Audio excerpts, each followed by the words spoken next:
आपको पूरी कथा आज की कल दिखेगी, कल वाली कथा परसों दिखेगी, इस तरह पूरी 9 दिन की कथा आप देख सकते हैं। Disha photo studio video shooting, shooting वाले का नाम लेकर के YouTube में सर्च करेंगे तो आप ऑटोमेटिक आपको पूरी श्री राम कथा का लाइव दूसरे दिन देखने को मिलेगा।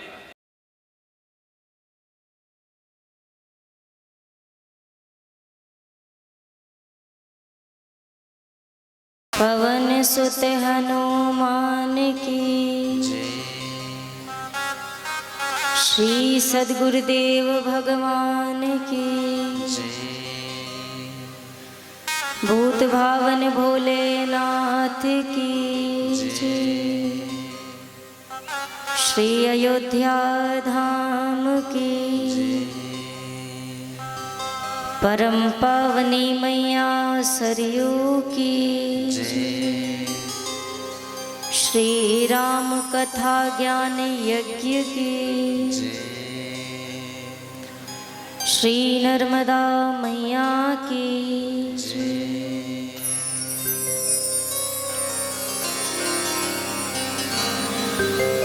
ध्येयं सदा परिभवग्नं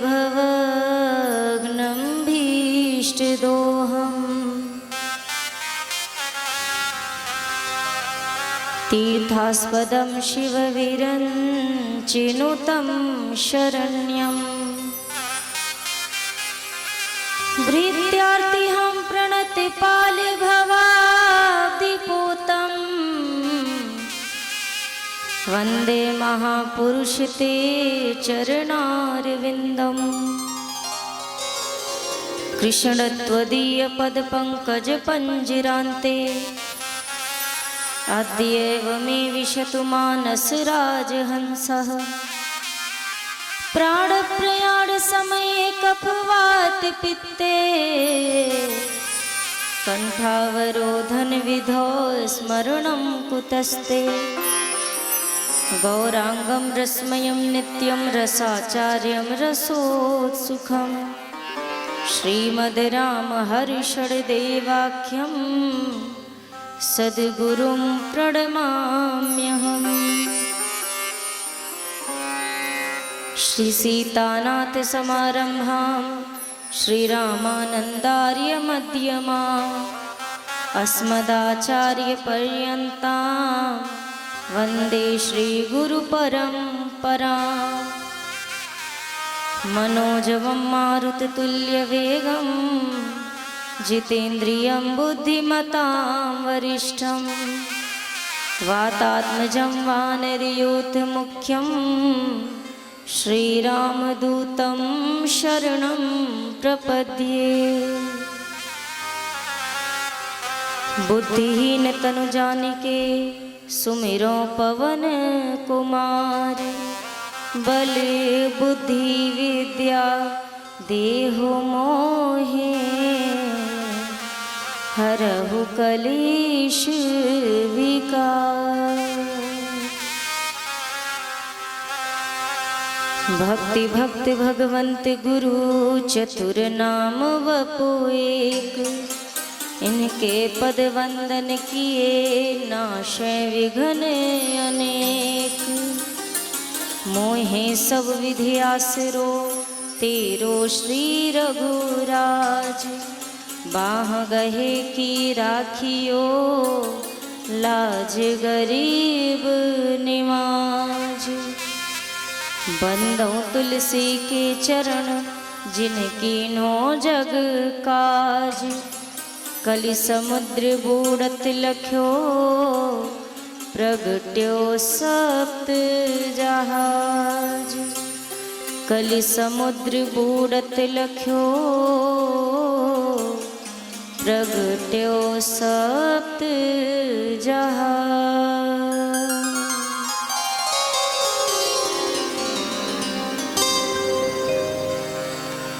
हम राम जी के राम जी हमारे हैं, हम राम जी के राम जी हमारे हैं, हम राम जी के राम जी हमारे हैं।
सदा सहारे हैं।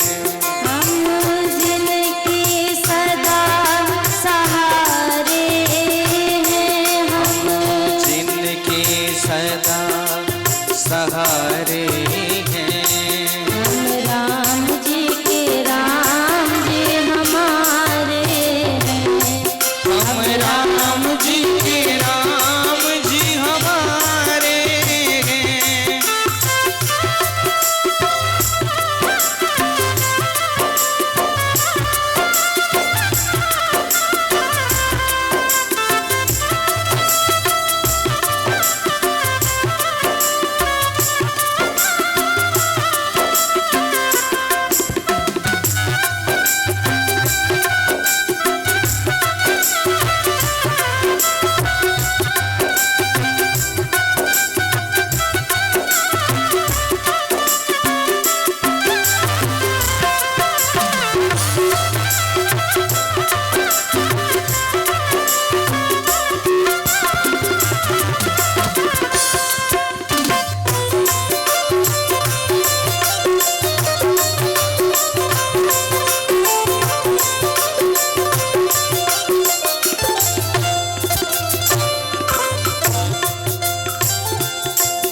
जो भक्तन की रखवारे हैं।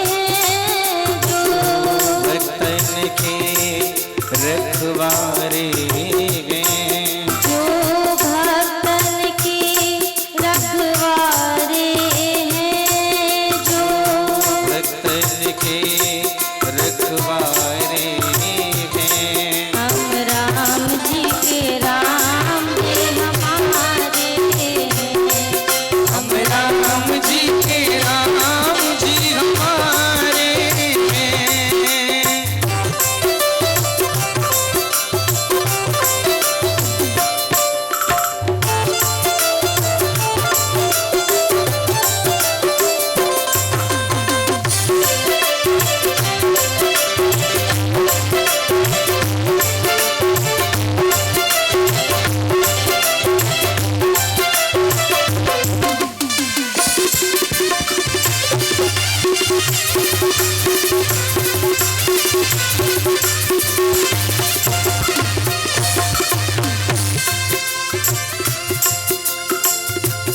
जो लाखों पतित उतारे हैं। जो लाखों पतित को तारे हैं। जो लाखों पतित उतारे हैं। जो लाखों पतित को तारे हैं।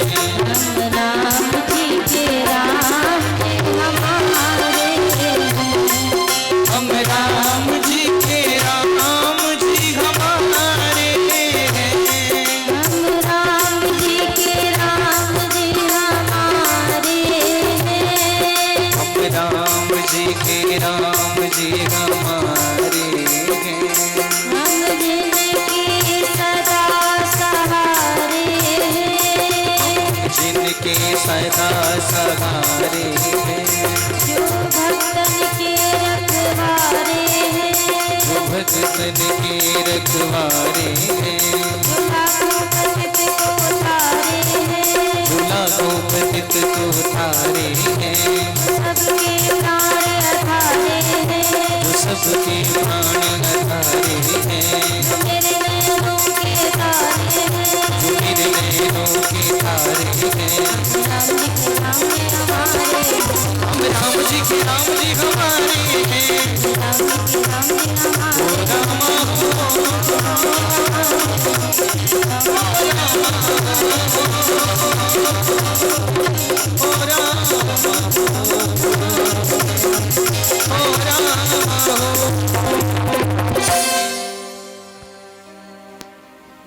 बोलिए सियावर रामचंद्र की जय।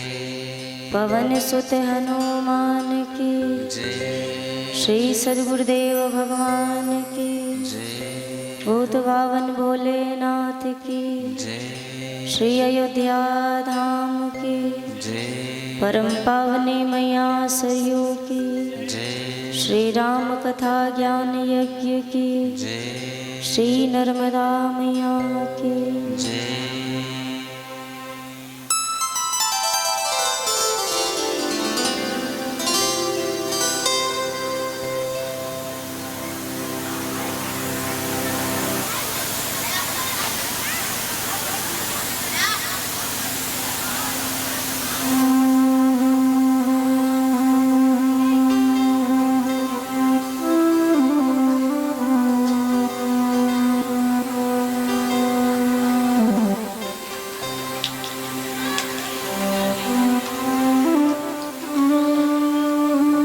परम मंगलमय परात्पर अखिलेश्वर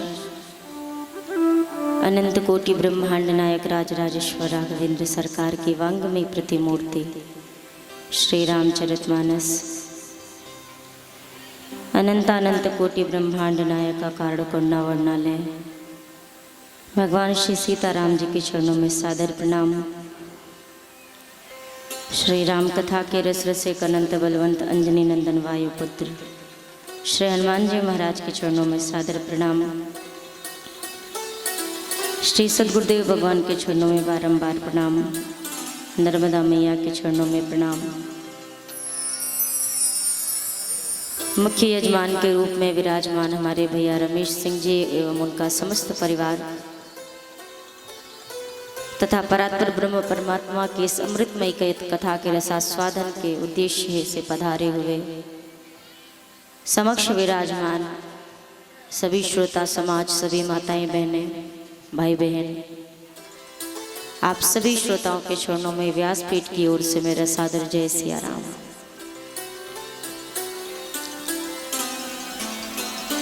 हम और आप राघव सरकार जी की कृपा से प्राप्त उनकी यह गौरव गाथा का श्रवण पूर्व 7 दिनों से करते आ रहे हैं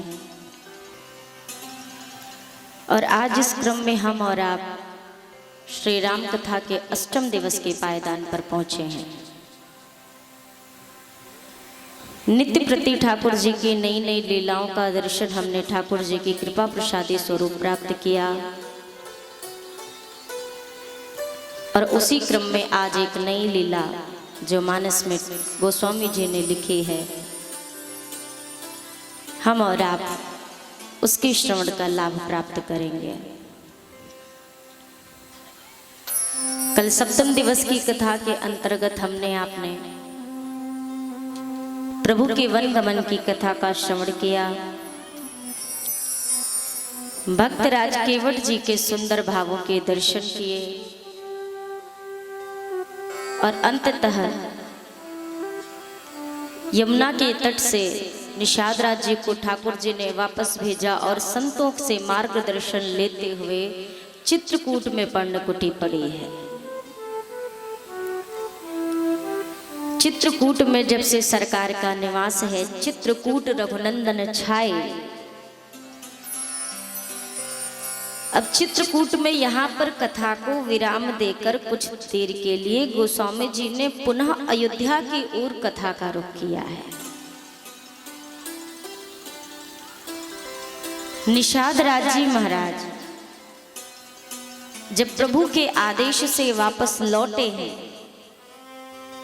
सुमंत जी को तो ठाकुर जी ने गंगा के किनारे पहुंचने से पहले ही विदा कर दिया था। बरबस राम सुमंत पठाए सुरसर तीर आप चल आए। बरबस, बरबस का अर्थ होता है जबरदस्ती।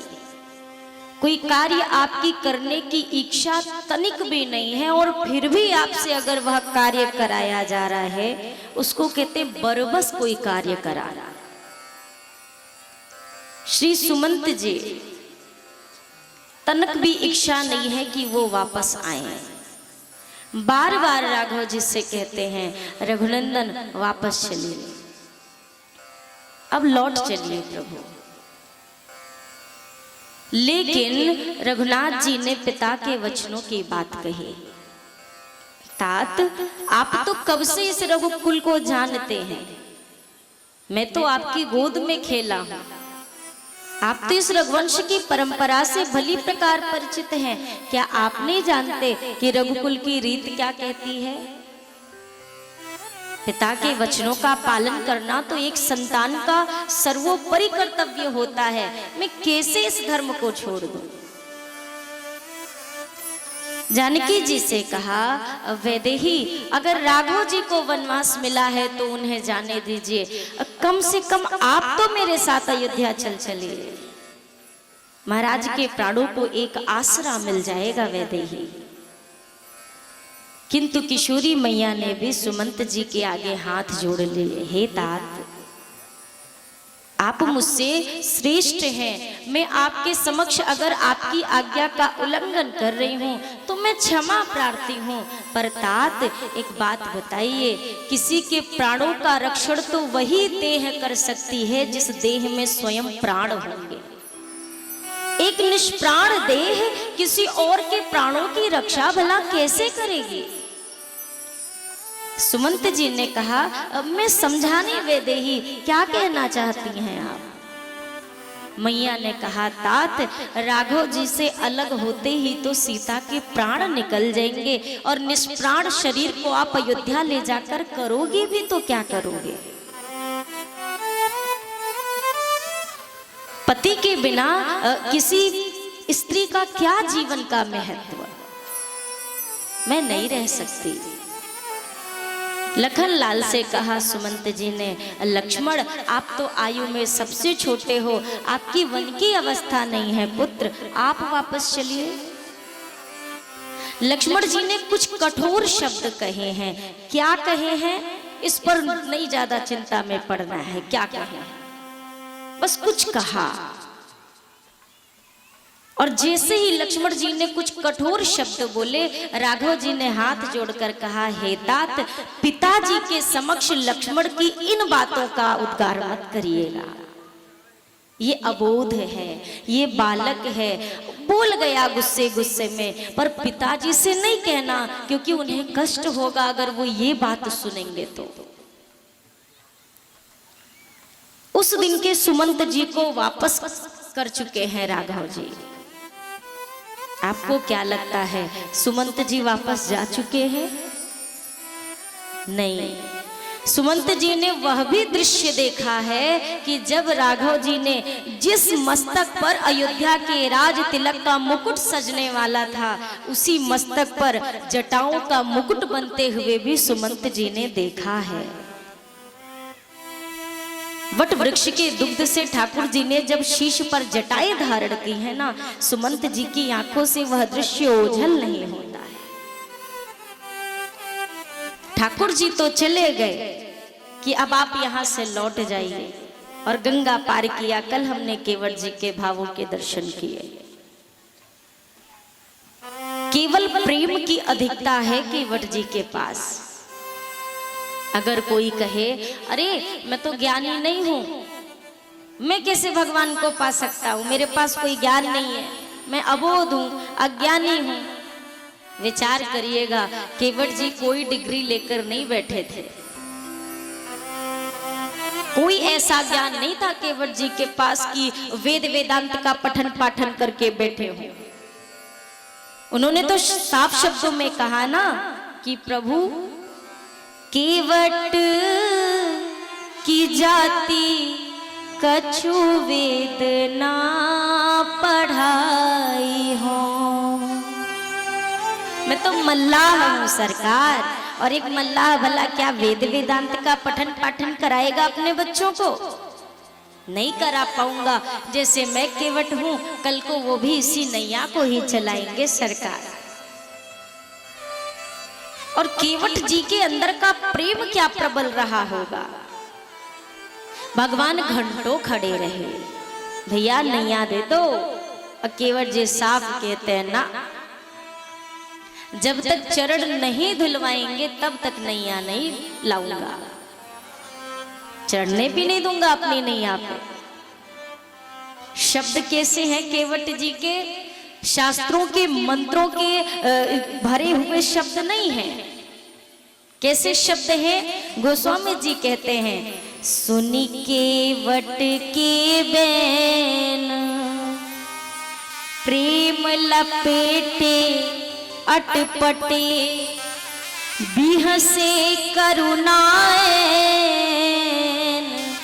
चितई जान की लखन तन बिहसे करुणाएं। ठाकुर जी को मुस्कुराते तो बहुत बार देखा होगा, पर ठाकुर जी को खुलकर हंसते जल्दी कोई नहीं देख पाता। मुस्कुराते हैं सरकार, पर खुलकर कब हंसते हैं? जब कोई ऐसा प्रेमी मिल जाता है, जब कोई प्रेमी मिलता है। आज केवट जी की बातों को सुनकर राघव जी हंसे हैं, जोर से हंसे हैं। जब ठाकुर जी सुमंत जी को विदा करके लौटे ना, ठाकुर जी बहुत रोए थे, क्योंकि जीवन में यह प्रथम बार एक ऐसा पल आया है मेरे राघव जी के जीवन में कि मेरे राघव जी के सिर पर अब किसी बड़े का हाथ नहीं है। बाल्यकाल से लेकर अभी तक घर से भी कई बार दूर हुए, गुरुकुल गए तब अयोध्या से दूर हुए, माता से दूर हुए, पिता से दूर हुए, पर बड़े के रूप में गुरुदेव का हाथ था सिर पर। वहां से वापस आए, विश्वामित्र जी लेकर गए, उस समय भी विश्वामित्र जी का हाथ था सिर पर पिता के रूप में। और जब अयोध्या में रहे तो सदैव दशरथ जी का आशीर्वाद मिला। वन में भी आए तो अभी तक बड़े के रूप में सुमंत जी का हाथ था राघव जी पर। अब सुमंत जी भी लौट गए हैं। आज राघवेंद्र सरकार बहुत रोए, क्योंकि अब संग में कोई बड़ा नहीं है राघव जी के।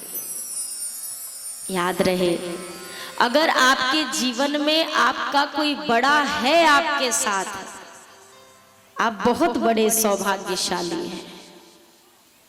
किसी बड़े का हाथ सिर पर होना बड़े सौभाग्य की बात होती है। और ये चीज हमें तब तक समझ में नहीं आती है जब तक वो साथ में होते हैं। जब अपने से बड़ों की छत्र छाया सर से उठ जाती है ना, तब समझ में आता है कि बाबूजी डांटते थे तो उस डांट के पीछे कितना आनंद था। आज अपनी मनमानी करके भी इंसान उतना खुश नहीं होता है, और जब माता पिता डांट कर किसी चीज के लिए वर्जित करते हैं तो लगता है एक मेरा भी वक्त आएगा, अपने मन की करूंगा मैं। पर सत्य कहूं, आप दोनों समय को मिलाकर देखिएगा, ज्यादा सुख आपको किस पल में मिलेगा आप स्वयं विचार करिएगा। सिर पर अपने से बड़ों का हाथ होना, ये तो ठाकुर जी की कृपा है। एक निवेदन करूं, एक प्रार्थना करूं, माता पिता के जाने के बाद 50,000 का भंडारा नहीं करवाएंगे, कोई बात नहीं, जीते जी उनको पानी का मोहताज मत करिएगा, यही बहुत बड़ी बात है। माता पिता जब स्वर्ग सिधार जाते हैं ना, तो खूब बड़े बड़े भंडारे होते हैं। अरे महाराज, हमने तो 50,000 लोगों का भंडारा कराया, और जीते जी वो माँ बाप रोटी के लिए भी तरसते रहे। मुझे नहीं समझ में आता आपके 50,000 के भंडारे का क्या मूल्य निकला, क्या तात्पर्य निकला। कबीरदास जी का एक बहुत ही सुंदर वाक्य, कबीरदास जी कहते हैं, माटी का एक नाग बना के पूजे लोग लुगाया, और जिंदा नाग जब घर में निकले तो ले लाठी धमकाया। अब भाई नाग पंचमी आ जान दो, सारे नाग भगत हो जाएंगे। नहीं असली मिला तो माटी का बना बना के पूजा करेंगे, और वही नाग देवता घर में निकरी आवे तो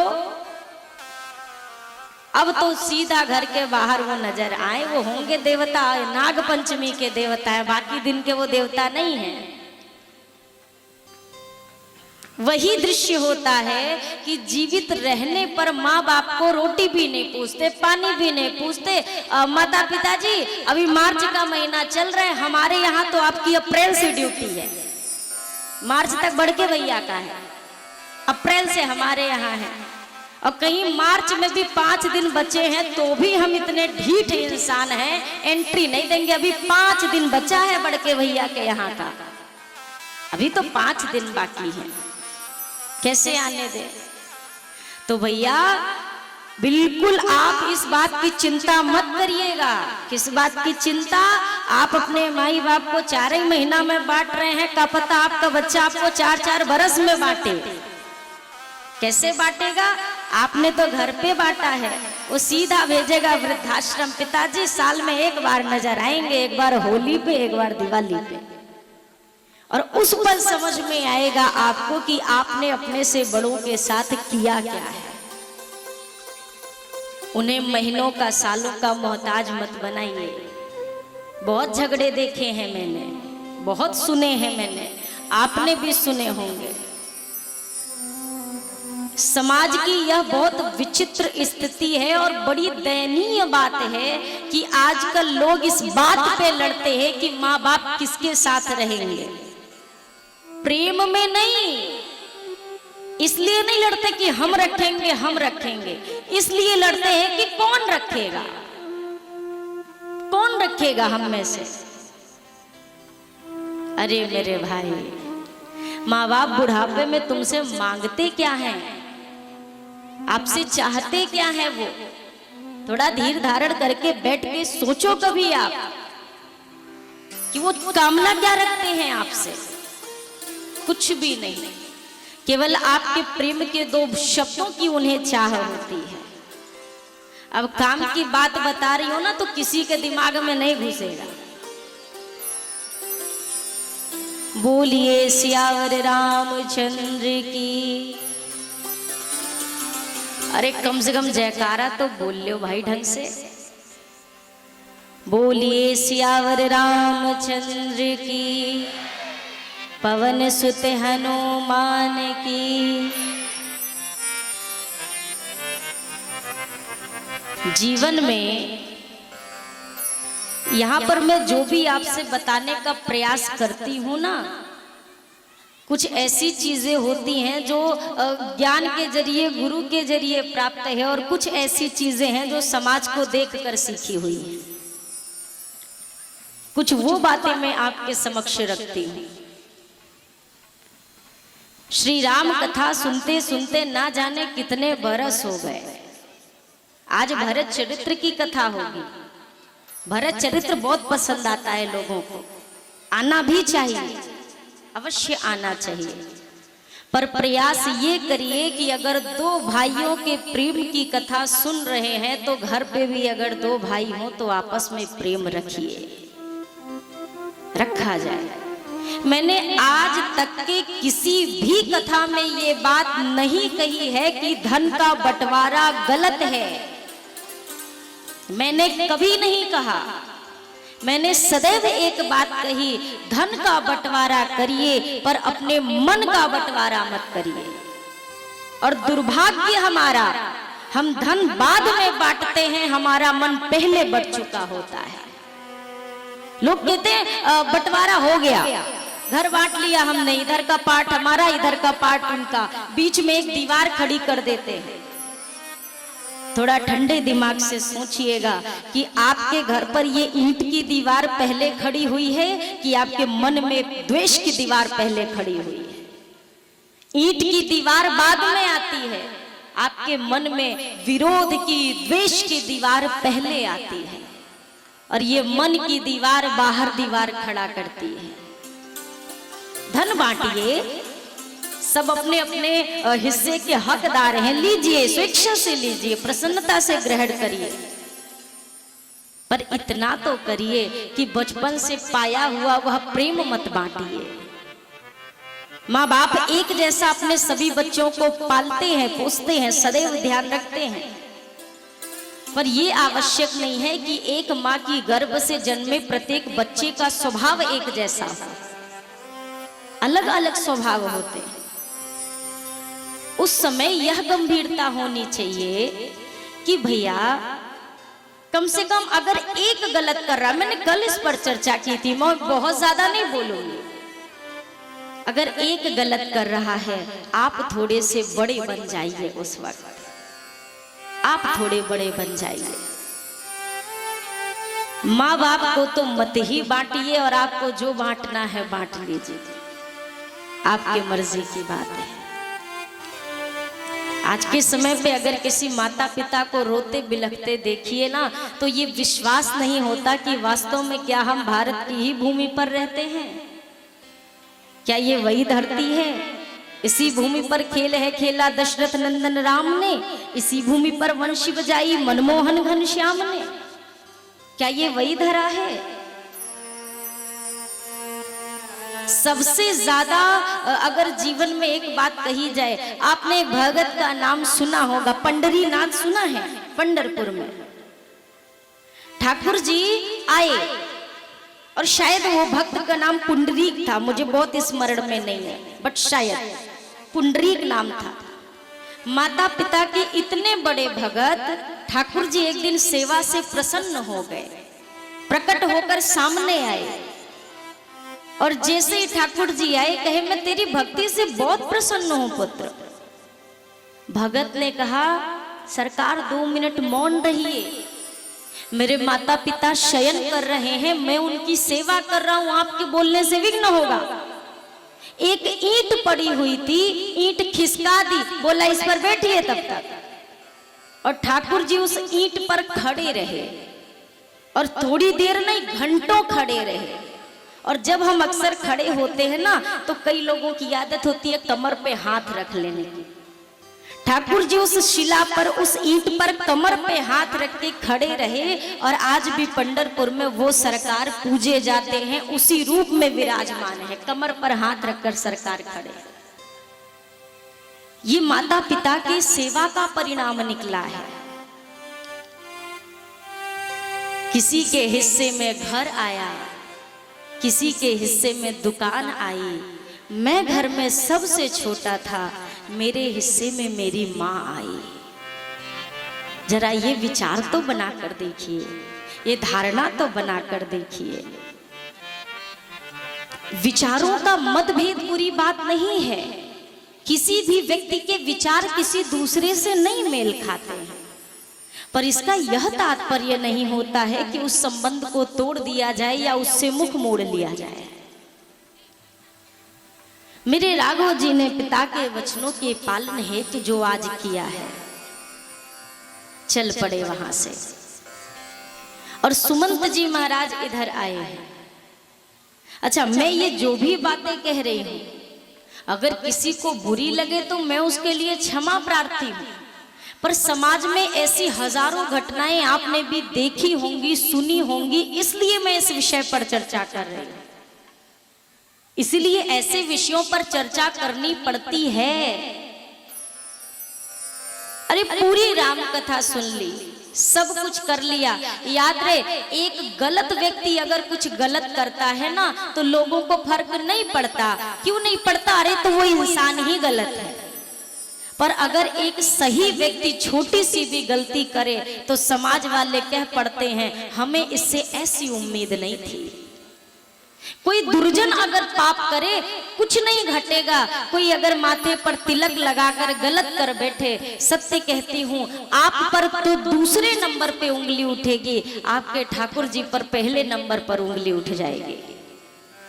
अरे राम जी के भगत बनते हैं, राम जी के भगत बनते हैं, और देखो ऐसा किया। तो अगर राम कथा सुनते हैं तो राम कथा सुनने का कुछ तो जीवन में हो, कुछ तो ऐसा अर्थ निकले कम से कम। बस एक काम करना, बुढ़ापे में अपने माँ बाप को आसरा दे देना, क्योंकि आपको युवा करने में उन्होंने अपना बहुत कुछ खोया है, बहुत कुछ। पिता ने कई दिवाली ऐसी काटी होगी जब अपने लिए कपड़े नहीं सिलवाए होंगे, अपने बच्चे के लिए बनवा दो, उसकी दिवाली में कोई कमी नहीं आनी चाहिए। आपकी होली को रंगीन बनाने के लिए पिता ने कई बार दुख सहा होगा, उन सभी पलों को याद करिएगा। और अगर तब भी आपके हृदय में लगे हाँ माँ बाप को बांट देना बहुत कोई बुरी बात नहीं है, तो बांट लेना। लेकिन अगर खुद भी बंटना पसंद हो अगर खुद के लिए एक ठिकाना पसंद हो तो माँ बाप को भी एक ठिकाना दे दीजिएगा। हो मेरी आंखों में भर आयो नीर बुढ़ापा बेरी आ गयो। हो मेरी अरज सुनो भगवान बुढ़ापा बेरी आ गया।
माता पिता अपने पूरे जीवन के क्रम को बैठकर याद कर रहे हैं। आज इस बुढ़ापे की घड़ी में मैंने क्या क्या किया अपने बच्चों के लिए, क्या क्या नहीं बनाया अपने बच्चों के लिए, और आज मेरी दशा ऐसी है। विचार कर रहे हैं।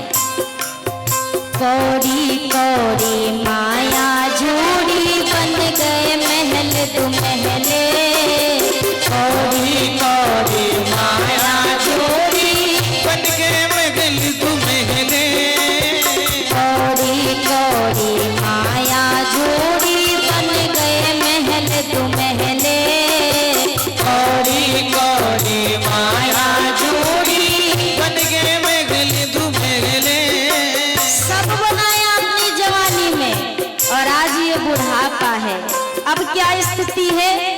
मेरी टूटी झोपड़िया में खाट बुढ़ापा बेरी आ गया। ओ मेरी टूटी झोपड़िया में खाट बुढ़ापा बेरी आ गया। ओ मेरी आँखों में भर आयो नीर बुढ़ापा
एक दिन मैंने अपनों बेटा लीनो है बुलवाए, एक दिन मैंने अपनों बेटा लीनो है बुलवाया। बेटे को बुलवाया माता पिता ने, और क्या कहते हैं वो, एक दिन मैंने अपनों बेटा लीनो है बुलवाए, एक दिन मैंने अपनों बेटा लीनो है बुलवाया। ओ बेटा मेरी कदर यहाँ नायक बुढ़ापा बेरी आ गया, ओ बेटा मेरी कदर यहाँ नायक बुढ़ापा बेरी आ गया, ओ मेरी आँखों में भर आयो नीर बुढ़ापा बेरी आ गया। मेरी आँखों में भर आयो नीर बुढ़ापा मेरी आ गया।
बेटे से माँ बाप ने कहा बेटा अब यहाँ हमारी कदर नहीं है।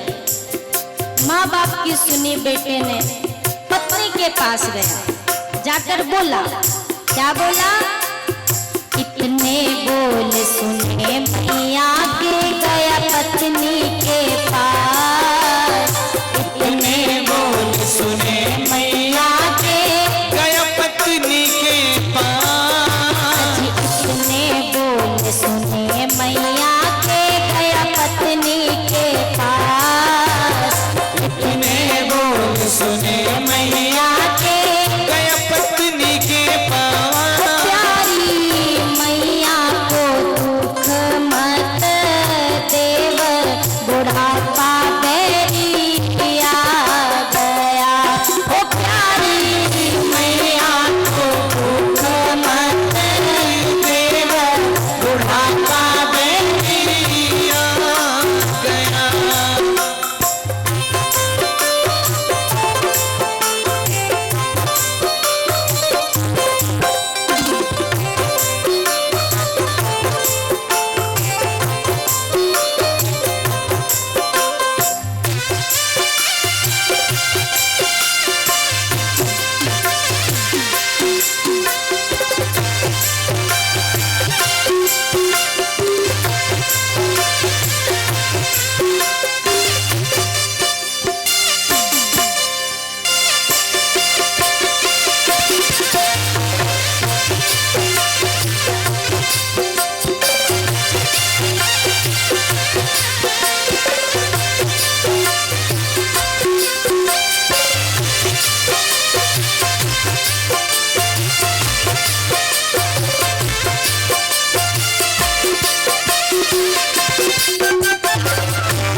बेटा जाके पत्नी से कहता है, देवी मैया बाबा का बुढ़ापा आ गया है, दुख मत दे, थोड़े दिना की बातें काट लेना जैसे बनता है।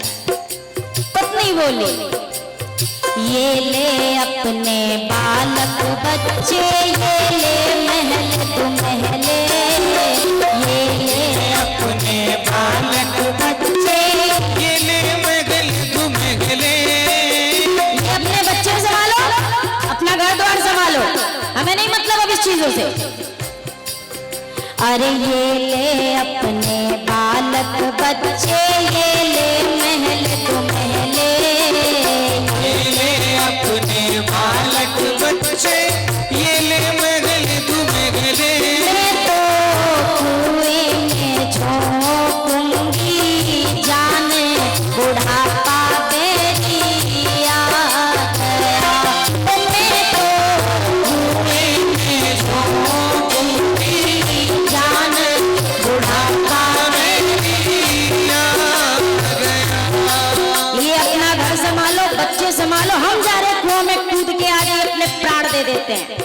हम ही से समस्या है ना सबको, हम ही मर जाते हैं, सबको छुट्टी मिल जाएगी। पत्नी की इतनी बात सुनी, बेटा दौड़ करके अपनी मैया के पास गया और बोला, इतने बोल सुने पत्नी के गया मैया के पास, इतने बोल सुने पत्नी के गया मैया के पास। अजी इतने बोल सुने पत्नी के गया मैया के पास, इतने बोल सुने पत्नी के गया मैया के पास। ओ मैया जैसी कटे वैसी काट, बुढ़ापा बेरी आ गया। ओ मैया जैसी कटे वैसी काट, बुढ़ापा बेरी आ गया। बेटा मैया बाबा से जाकर कहता है, अब जैसी कट रही है वैसी काट ले, हम अपना घर नहीं बिगाड़ेंगे तुम्हारे लिए, जैसी कट रही है काटो मैया। ओ मैया जैसी कटे वैसी काट, बुढ़ापा बेरी आ गया। ओ मैया जैसी कटे वैसी काट, बुढ़ापा मेरी आ गया। ओ मेरी अरे सुनो भगवान, बुढ़ापा बेरी आ गया। ओ मेरी अर्ज़ सुनो भगवान, बुढ़ापा मेरी आ गया। जितने यहाँ पर नौजवान बैठे हैं वो इसलिए ताली नहीं बजा रहे, ये बुढ़ापे का गाना, हम का इसमें ताली बजाए, हम थोड़ी ना बुढ़वाए भैया, हो नहीं तो होगे नहीं, ये तो नहीं फाइनल कहीं लिखा है, होना तो है ना। और अगर किसी चीज की प्रिपरेशन ढंग से कर ले तो बाद में तकलीफ कम होती है ना। तो तैयारी में रहो, का पता कब का होना है। दो नाम तो प्रगट सभी लोग करिए। ओ मेरी अर्ज सुनो भगवान, बुढ़ापा बेरी आ। ओ मेरी अर्ज सुनो भगवान, बुढ़ापा मेरी आ गया। ठिकाना है माशा में,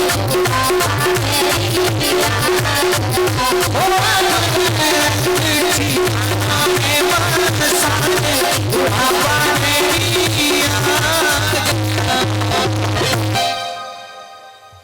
हो मेरी अरज सुनो भगवान, बुढ़ापा बेरी,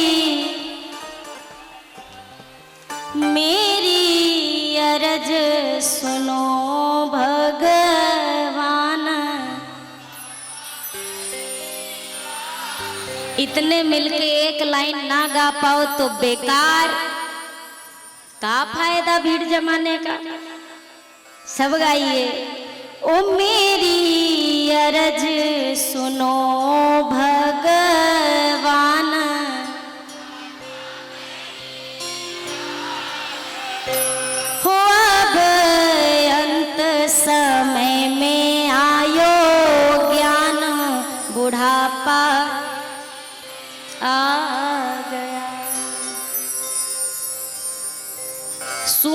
पौधा कोई नहीं है फूल मुरझाने के बाद।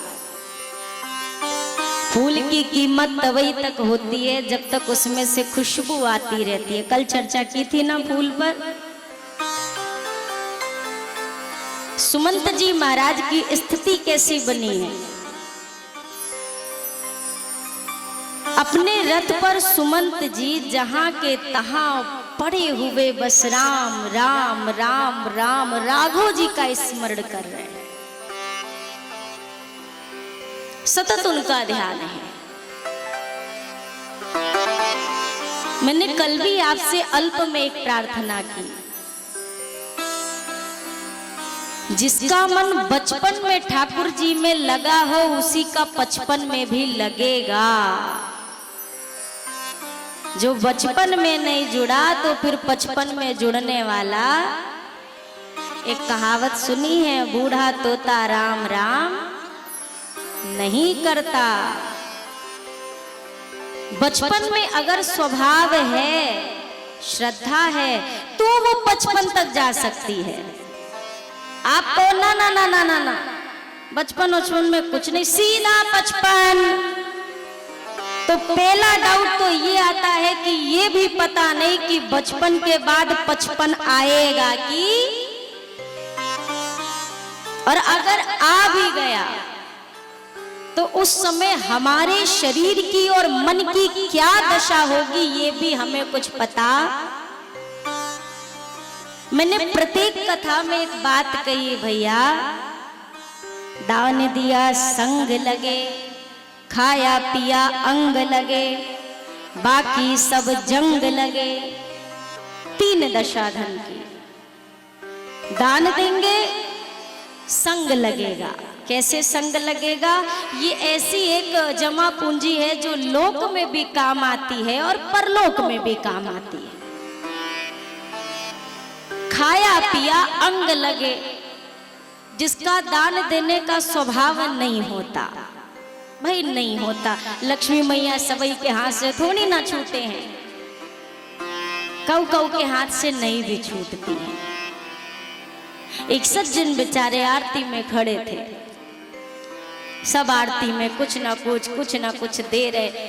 अब इन्होंने सोचा सब दे रहे तो देना हमारा भी कर्तव्य बनता है, क्योंकि हम सामाजिक प्राणी हैं। अब जैसे ही आरती करीब आ रही है, इन्होंने अपने जेब से 1 का सिक्का निकाला, पर इतना मोह, जैसे जैसे आरती की थाल करीब आवे वैसे वैसे इनकी धड़कन बढ़ती जा रही है। अब ये गई, ये जाने वाली है, और जितनी करीब आरती उतनी तेज धड़कन और उतने ही कस के मुट्ठी को बांधते जा रहे हैं।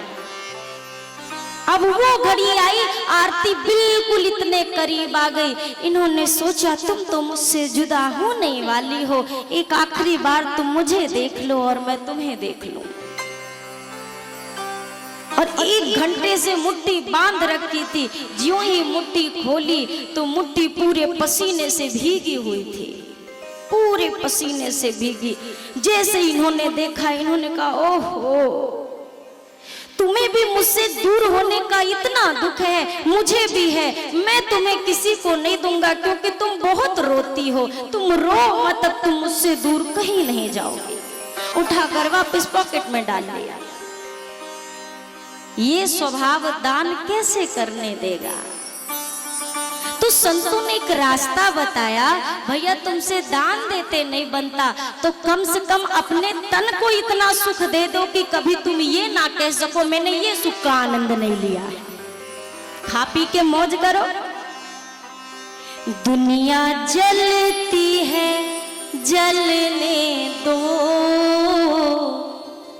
दुनिया कहती है कहने दो।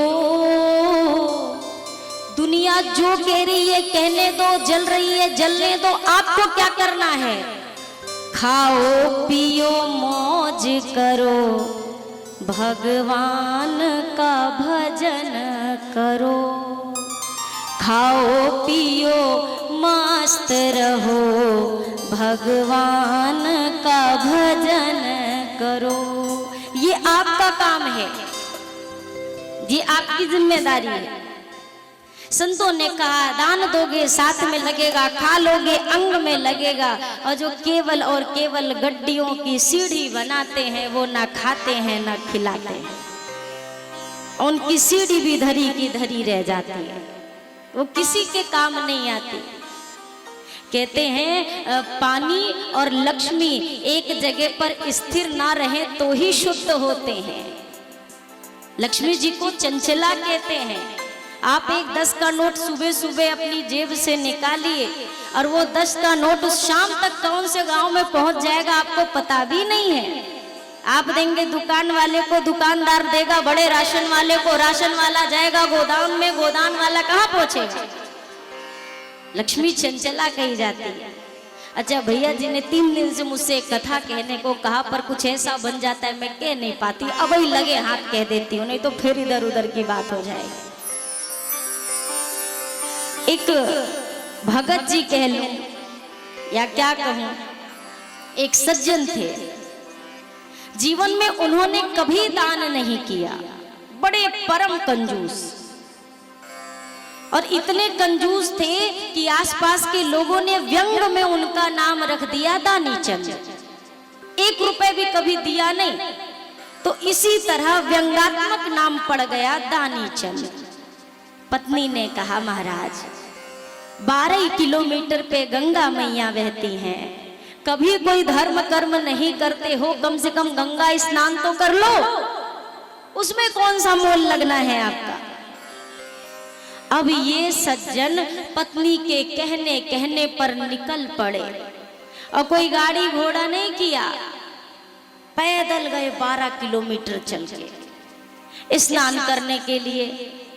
अच्छा गए तो अब सोचने लगे जा रहा हूं स्नान करने, तो अगर स्नान घाट पे जाऊंगा तो पंडा जी मिलेंगे, तो ये स्नान घाट पे नहीं गए, स्मशान घाट पे गए स्नान करने के लिए कि स्मशान घाट पे कहाँ पंडित जी हो गए हैं, तो कोई कुछ देना नहीं पड़ेगा दान दक्षिणा, पैसा बचेगा।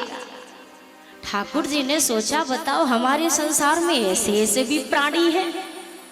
ठाकुर जी का भी थोड़ा मन हुआ कौतुक करने का। ठाकुर जी ब्राह्मण का वेश लेके चले आए।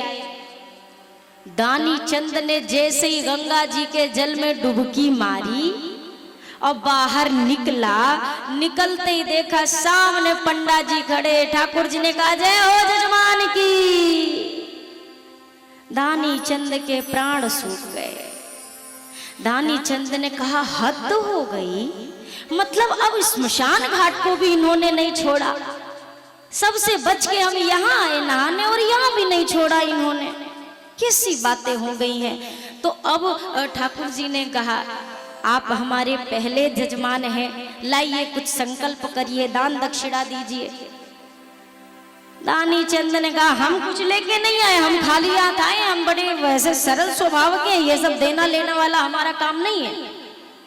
वैसे एक बात बताइए, ये स्मशान घाट पे आप क्या कर रहे हैं? ठाकुर जी ने कहा हम परम संतोषी ब्राह्मण हैं, ये स्मशान घाट पे ही रहते, कोई कोई जजमान आ जाता है, जो भी दे दे उसी से अपना गुजारा करते हैं। और ये जजमान पता है कई तो आपके जैसे ऐसे महान महान जजमान आते कि साल साल भर की व्यवस्था करके चले जाते। दानी चंद ने कहा साल भर की, हम एक दिन की भी नहीं करेंगे। ठाकुर जी ने कहा पर जजमान प्रथम जजमान है, कुछ तो संकल्प करना पड़ेगा। तो उस समय धेले की रकम चलती थी। दानी चंद ने दिल पे पत्थर रख के एक धेले का संकल्प किया। ठाकुर जी ने कहा लाइए जजमान हमारी दक्षिणा। दानी चंद ने कहा हम लेके नहीं आए, घर पे है, उधार रहा, फिर कभी दे देंगे। दानी चंद को लगा पिंड अभी यही छूट जाएगा, ये कहाँ हमारे घर थोड़ी ना आएंगे लेने। दानी चंद चला गया और इधर ठाकुर जी की तो लीला। इधर शाम होने को हुई, ठाकुर जी भी दानी चंद के घर पहुंचे। जय हो जजमान की। पत्नी ने कहा कोई पंडा जी आए हैं, कुछ संकल्प किया था क्या? दानी चंद ने कहा हद है, यहां तक चला आया। जाकर के तो पंडित जी गंगा नहाए के आए, बीमार पड़ गए। पत्नी गई, ओ पंडा जी बात ये है ना, ठंडे ठंडे जल में स्नान किया सो बीमार पड़ गए हैं सेठ जी, तबीयत नहीं ठीक है उनकी, आराम कर रहे। दानी चंद ने सोचा सुन के लौट जाएंगे। ठाकुर जी ने कहा ओ हो, बताओ हमारे इतने प्रिय जजमान हैं और भला अरे दान दक्षिणा तो एक तरफ की बात है, तबीयत खराब है और ऐसी अवस्था में हम अपने जजमान को छोड़ के नहीं जाएंगे, अब तो हम यहीं रहेंगे, जब वो ठीक हो जाएंगे हम तभी यहाँ से जाएंगे। देवी जल्दी से लाइए, राशन पानी दीजिए, हम अपने हाथ से अपना भोजन बनाएंगे, यहीं रहेंगे। देवी ने जाकर सेठ जी से कहा, कहा मुसीबत पाल के आए हो, टिक गए, वो तो जाने का नाम ही नहीं ले रहे, कह रहे यही रहेंगे और यही बनाए खाएंगे। अब सेठ जी देखते देखते सुबह की वेला हुई। सेठ जी ने कहा जाकर देखो है कि गया। पत्नी पहुंची गई देखने, अभी भी ठाकुर जी वहीं बैठे। पत्नी ने कहा वो यही है, वो कहीं नहीं हिलेंगे। अरे महाराज एक धेला है, देख के बात खत्म करो ना। सेठ जी ने कहा कतई नहीं दूंगा, आज तक नहीं दिया, अब कैसे दे दूं। सेठ जी ने कहा जाकर कह दो सेठ जी मर गए, कहे आओ जाके मर गए सेठ जी। पत्नी कहती है राम राम राम कैसी बातें करते हो, तो राम राम मत करो, अगर धेला दे दिया तो सही होगा, राम नाम सत्य हो जाएगा। जाके कह दो मर गए सेठ जी। पत्नी जाने लगी, सेठ ने कहा रुक रुक रुक रुक रुक, ऐसे सीधे सीधे जाओगी तो भला विश्वास करेगा। अरे तनिक रोते गाते आंचल से मुंह कान पोंछते जाओ तब तो भरोसा होएगा।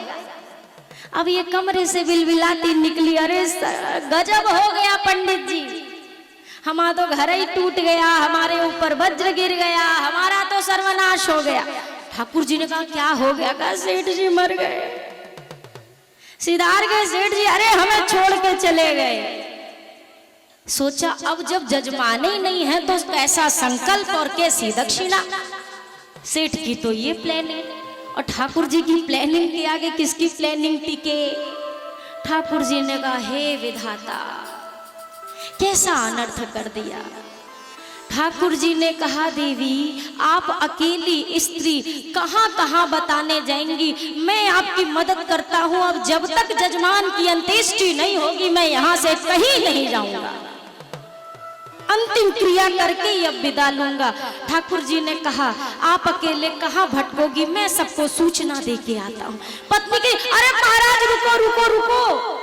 ठाकुर जी ने कहा नहीं नहीं ठहरो, हमारे एक निमिष में पूरे गांव में बता के आ गए सेठ जी मर गए।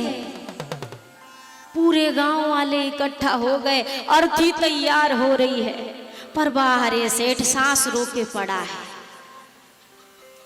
सांस नहीं ले रहा। अब अर्थी पे लिटा दिया गया, बांध दिया गया और ये भी बंध गया, पर बोला नहीं। पत्नी ने देखा अब तो सहियों में ले जाने वाले हैं। अब जैसे ही अर्थी उठाने की बात हुई, अब पत्नी रोते हुए बोली ये मरे नहीं हैं, ये नहीं मरे हैं। ठाकुर जी ने कहा देवी ये तो आपके मन का मोह है। अब वो बार बार चीख चीख के कहती अरे हम सच कहते ये नहीं मरे हैं। ठाकुर जी ने कहा हमारे दिलों में जिंदा रहेंगे, ले चलो राम नाम सत्य है। उठा लिया चार जन ने, लेके चल दिए पर बाहर दानी चंद ना आंख खोली ना सांस ली। स्मशान घाट पहुंच गया राम नाम सत्य होते होते, चिता पे लिटा दिया पर अब भी उसने सांस नहीं ली। ठाकुर जी ने सोचा ये ढीठ इंसान है, मर जाएगा पर एक धेला नहीं देगा। ठाकुर जी ने लोगों से कहा भैया हमारे बड़े प्यारे जजमान थे, आखिरी संकल्प किया जो पूरा नहीं कर पाए हैं, तो कुछ मंत्र दे के इनको संकल्प से मुक्त कर दो फिर जला देना। कान में आए, कान के पास दानी चंद के, और कान में कहा अरे सुनो सेठ जी, अरे हम कोई पंडा वंडा ना है, आया हूं बैकुंठ से तुम्हें हित नाता जोड़। हम बैकुंठ से पधारे हैं, बैकुंठाधिपति हैं। सेठ को लगा बाहर भगवान आ गए, भगवान आए हैं, पट्टे से आंख खोली और जो आंख खोली सामने वही पंडा फिर बंद कर लिया, ये तो वही है। ठाकुर जी ने कहा अरे हम सच में भगवान ही हैं और तुम्हारे धर्म कर्म से तो नहीं, और तुम्हारी इस सरलता से बड़े खुश हुए हैं, कुछ मांग ले। सेठ जी ने आंखें बंद किए किए कहा देखो सरकार, बात ऐसी है ना हमें आपका कछु चाहिए ना आप हमारा कुछ लो, कुछ मत लो। ठाकुर जी बोल रहे हैं आया हूं बैकुंठ से तुम हित नाता जोड़। सेठ ने कहा अरे और कछु नहीं चाहिए, बस वो धेला दीजिए छोड़। वो एक धेले का संकल्प जो कराया है बस वो छोड़ दो, बाकी हमें आपसे कुछ नहीं चाहिए। तो भैया दान ऐसे थोड़ी ना छूटे हैं। कई लोग मंदिर में भी खड़े होते हैं, आरती चल रही थी मंदिर में और किसी की सोने की चेन गिर गई। अब आरती के बाद स्तुति होती है, एक सज्जन की निगाह पड़ी सोने की चेन पर, धीरे धीरे पैर को खिसकाना शुरू किया। अब पैर को खिसकाने के बाद उस पर तुरंत ढका उसको, और इधर स्तुति क्या कर रहे हैं, अर्थ न धर्म न काम रुचि गति न चहो निर्वाण। सरकार ना अर्थ की कामना है ना धर्म ना कुछ भी नहीं चाहिए। अरे मालिक तो का दबा के बैठे हो, जब नहीं चाहिए, जब तक ये जीवन में दोहरा व्यवहार चलेगा कुछ भी मिलने वाला नहीं है। ये दोहरी चीज कभी भी जीवन में सुख नहीं दे सकती मेरे भाई। मैंने ये चीज पे कई बार चर्चा की है, इस क्षेत्र में भी कर लेते हैं, क्या पता यहाँ का जवाब कुछ और निकले।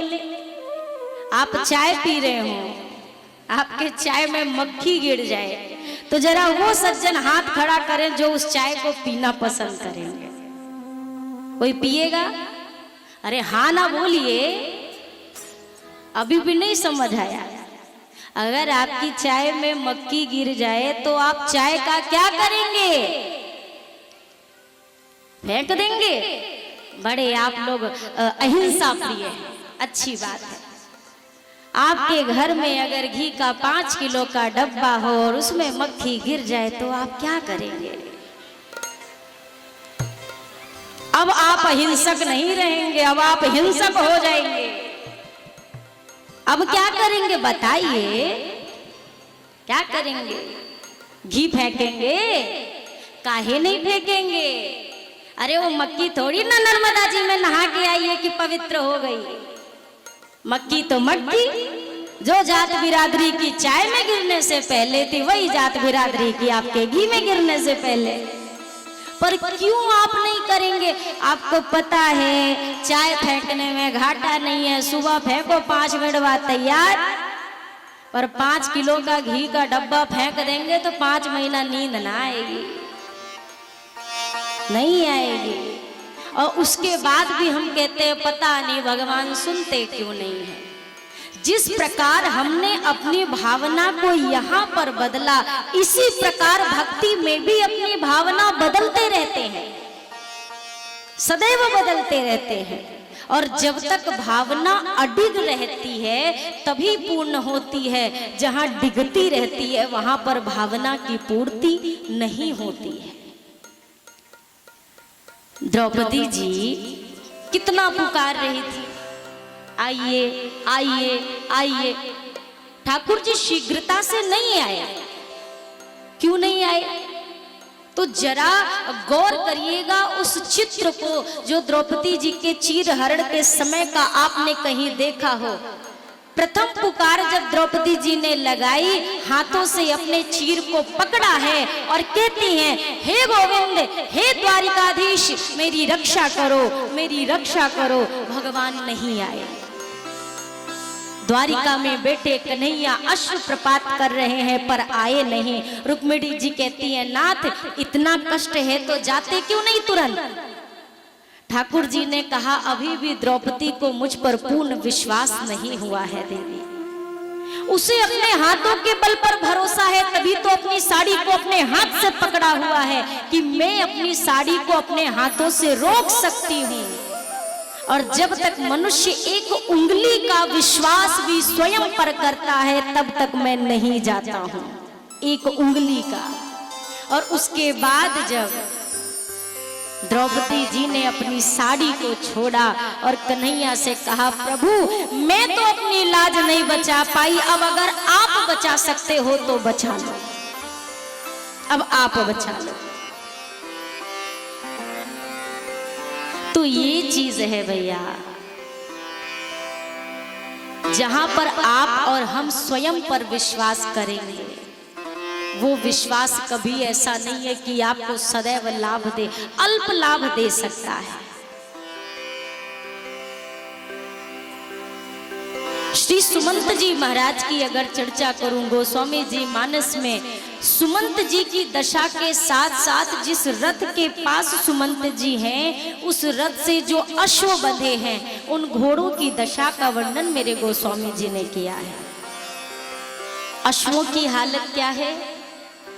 देखी दक्षिण दिशि हयहि नाहि, देखी दक्षिण दिशि हयहि नाहि, जनु बिनु पंख विहंग अकुलाहि, जनु बिनु पंख विहंग अकुलाहि, कहे हो राम बन गमन सुहावा, कहे हो राम बन गमन सुहावा, सुनहु सुमंत अवध जी आवा, सुनहु सुमंत अवध जी आवा, मंगल भवन मंगल हारी, मंगल भवन अमंगल हारी, रवहु सुदशरथ अजिर बिहारी, प्रभु सुदशरथ अजिर बिहारी, कहियो राम बन गमन सुहावा, सुनहु सुमंते अवध जी में आवा। मैंने राम जी के सुहावने वन गमन की बात कही। अब थोड़ा सा विचार करें कि ठाकुर जी वन को गए हैं, समस्त अयोध्या दुखी है, रुदन कर रही है, और उसके बाद भी गोस्वामी जी लिखते हैं राम जी का सुहावना वनगमन है ये। क्या तात्पर्य इसका? इसका तात्पर्य ये है, राम जी का वनगमन हुआ है। भले ही आज सब दुखी हैं, पर जिसको ये वनवास मिला है उसके मुखार बिंद पर दुख की एक रेखा तक नहीं है, एक छोटी सी लकीर तक नहीं है। बिल्कुल सहज मुद्रा में सरकार हंसकर वन की ओर चल दिए। गोस्वामी जी ने कहा, अब वो कथा सुनिए कि सुमंत जी अयोध्या किस प्रकार आए। निषाद राज जी ने सुमंत जी को देखा, जिस जगह पर अलग हुए थे सभी लोग, सुमंत जी वहीं से कुछ दूर पर रथ में रोते बिलखते पड़े हुए हैं। सुमंत जी को आज पछतावा हो रहा है। किस बात का पछतावा? अरे सुमंत, तेरे पास इतना सुंदर मौका था पर तूने गंवा दिया। सुमंत, अगर आज राम जी के वियोग में तेरे प्राण निकल जाते ना सुमंत, पूरा संसार तेरी कीर्ति का गान करता, तू संसार में अमर हो जाता। तूने इतना स्वर्णिम अवसर गंवा दिया सुमंत। राम जी चले गए और तू जीवित है अभी भी। कहकर रो रहे, तब तक निषाद राज जी आए, सुमंत जी से कहा तात, हे सुमंत जी आप अयोध्या नहीं जाएंगे? सुमंत जी ने कहा किस मुख से जाऊं, पर आपको जाना होगा, सूचित करना होगा कि राम जी लौट नहीं रहे, राम जी जा चुके हैं। निषाद राज जी मुझे किसी का भय नहीं है, मैं जानता हूं मैं अयोध्या जाऊंगा ना तो महाराज की ऐसी हालत नहीं, दशा नहीं कि वो दौड़कर आए और मुझसे प्रश्न कर ले। कैकेयी आएंगी नहीं, सुमित्रा जी ज्ञान को धारण करती हैं, मेरी बात को समझ जाएंगी। मुझे सिर्फ और सिर्फ वो स्थिति का स्मरण करके मेरा शरीर कंपित हो उठता है। अगर मैं अयोध्या पहुंचा और राम माता कौशल्या ने मुझसे पूछ लिया, हे सुमंत मेरे राम को कहाँ छोड़ आए हो, मैं क्या जवाब दूंगा उस समय? मैं किस मुख से कहूंगा माँ तेरे सुंदर सलोने लाल को हमने वन के कंटकों के बीच छोड़ दिया दुखों को सहन करने के लिए, मैं किस मुख से कहूंगा? बार बार निषाद जी ने समझाया और अब सुमंत जी अयोध्या चले। लेकिन निषाद राज जी के सेवक अयोध्या के राजद्वार तक, अयोध्या की सीमा तक लेकर रथ को गए, वहां से सुमंत जी अब अकेले गए। सुना रथ लोगों ने देखा, सभी बिना कहे अपने प्रश्नों का उत्तर सबको मिल गया कि राघव जी नहीं आए। अब जब कक्ष में प्रवेश हुआ है, सुमंत जी के आने की खबर मिली दशरथ जी को, बताया गया महाराज सुमंत जी पधारे हैं। सुनते ही श्री दशरथ जी महाराज के अंदर ऐसी चेतना आई, मानो ऐसा लगा कोई मछली अब तक जल से बाहर पड़ी तड़प रही थी और उसे किसी ने भरे हुए सागर के जल के बीच डाल दिया हो और वो जी उठी है। तुरंत बिल्कुल चैतन्य अवस्था में आकर कहते हैं, अरे सुमंत आ गए आप, जल्दी बताओ। क्या बताओ? पहला शब्द आए फेरी की बनाही सिधाए,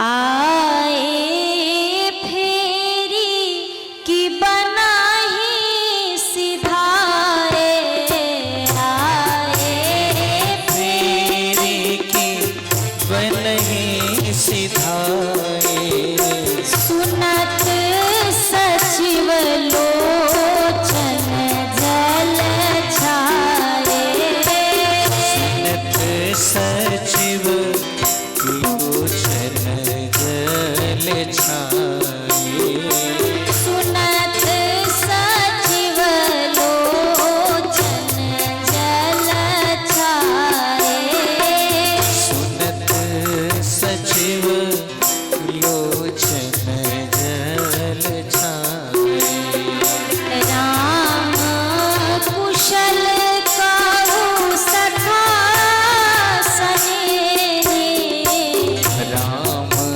कहु सखा सनेही, राम कुशल कहु सखा सनेही, राम कुशल कहु सखा सनेही, कहाँ रघुनाथ लखन वैदेही, कहाँ रघुनाथ लखन वैदेही। दशरथ जी ने तुरंत पूछा, सुमंत शीघ्रता से बताओ। क्या बताऊं महाराज? यही कि आए फेरी, लौट के आए क्या? अयोध्या आए हैं क्या? अगर नहीं आए तो क्या बना ही सिधाए, लौट कर वापस आए हैं कि मेरे राघव वन को चले गए हैं? जल्दी से बताओ सुमंत। सुनते ही सुमंत जी के नेत्रों में अश्रु भर गए। अब इन पिता को मैं क्या जवाब दूं, मैं क्या उत्तर दूं महाराज को। पुनः महाराज कहते हैं, अच्छा सुमंत शीघ्रता से बताओ। राम कुशल काहू सखा सनेही, कहाँ रघुनाथ लखन बेदेही। मेरे राघव की कुशलता कहिए सुमंत। मेरा राम कुशल तो है ना, मेरी वैदेही कहाँ है, मेरा लक्ष्मण कहाँ है, जल्दी से दिखा दो सुमंत। सुमंत जी हाथ जोड़कर बैठ गए।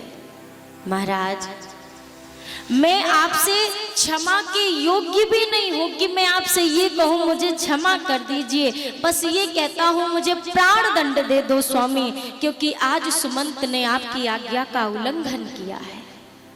आपने मुझसे कहा था कि राघव को 4 दिनों तक वन के भीतर घुमाना सुमंत, और फिर मेरे राम को ले आना।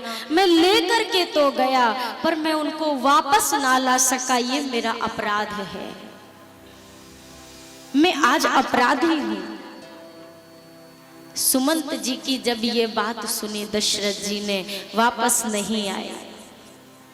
सुमंत जी ने कहा, प्रभु राम जी को आपसे अच्छा कौन जानता है, आप पिता हैं उनके, और राम के स्वभाव को आपसे भली प्रकार और कौन समझ सकता है। उनके लिए आपके वचन और धर्म कितने महत्वपूर्ण हैं, ये कोई छिपी बात नहीं है स्वामी। इतनी बात श्री दशरथ जी ने सुनी है कि राम जी नहीं आए हैं। अब इसके बाद श्री दशरथ जी ने तुरंत मैया कौशल्या से कहा, राम जी का स्मरण बना हुआ है। अच्छा एक बात और, राम जी को गए अभी सिर्फ 6 दिन हुए हैं, सिर्फ 6 दिन, और ये 6 दिनों की अवधि को दशरथ जी कहते हैं, हे रघुनंदन आपके बिना जीते हुए बहुत काल बीत गए, बहुत समय हो गया, और इतने दिन जी लिया मैं आपके बिना, अब नहीं जी सकता। क्या हमने कभी भी जीवन में ये सोचा कि राघव जी आपके बिना जीते हुए बहुत दिन हो गया, अब वो समय ला दो कि आपके बिना ना जिया जाए। हम कभी भी ठाकुर जी से ये जाकर नहीं कहते, जीवन में नहीं कहते। कभी वो आखिरी दिन याद करिएगा जिस दिन आप भगवान के सामने गए हो और बिना कुछ मांगे लौट के आए। शायद साल भर में भी कोई एक दिन ऐसा नजर आएगा कि ठाकुर के पास गए और बिना कुछ मांगे जीव लौट आया। हर कोई मांगता है, पर जब केवट जी के जैसा कोई मिलता है ना, केवट जी कहते हैं, नाथ आज में काह न पावा। टूटी झोपड़ी में रहते हैं, कोई अमीरी नहीं है, कोई धन संपदा नहीं है, कोई ऐसा जाति वर्ण उन्होंने विशेष प्राप्त नहीं किया है कि समाज में बड़े गौरव का पल उन्हें मिलता हो। और ऐसे केवट जी कहते हैं, सरकार क्या नहीं पाया जो पाऊं अब आपसे मैं, जो मांगू मैं अब आपसे। सब कुछ तो पा लिया प्रभु, अब कुछ पाने की इच्छा ही नहीं है, कुछ भी पाने की चाह नहीं है। भक्त भी भगवान से कम भक्ति तो मांग ही लेते हैं, पर धन्य है केवट जी, वो भी नहीं मांगा, कुछ भी नहीं चाहिए। सब कुछ है आपकी कृपा से, आपका दर्शन मिल गया, आपके चरणों का प्रसाद मिल गया, और इस केवट को क्या चाहिए। सुमंत जी महाराज से दशरथ जी कहते हैं, बहुत दिन हो गए आपने रघुनंदन के बिना जीते हुए, अब नहीं जी पाऊंगा, अब नहीं जिया जाएगा। हा रघुनंदन प्राण प्रीते, हा रघुनंदन प्राण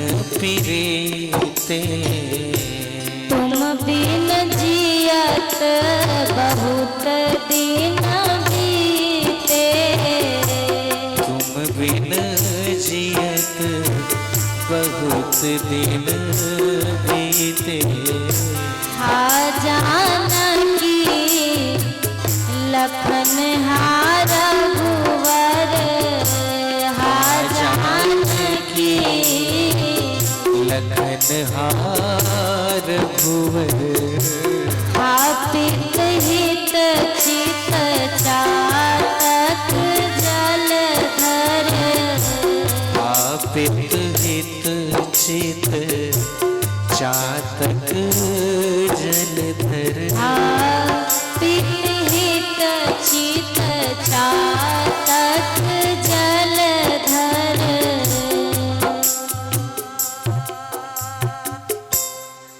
श्री दशरथ जी ने, अब ये जीवन का अंतिम समय चल रहा है दशरथ जी का।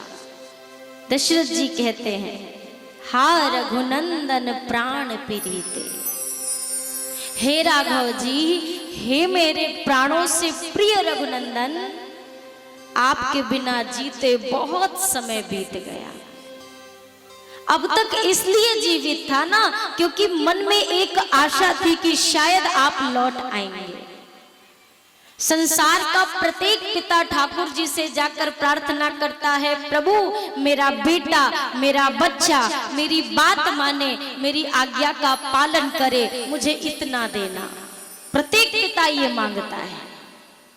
पर दशरथ जी जब राम जी वन को जाने लगे ना, दशरथ जी ने राम जी को हृदय से लगाया और इधर हृदय से लगा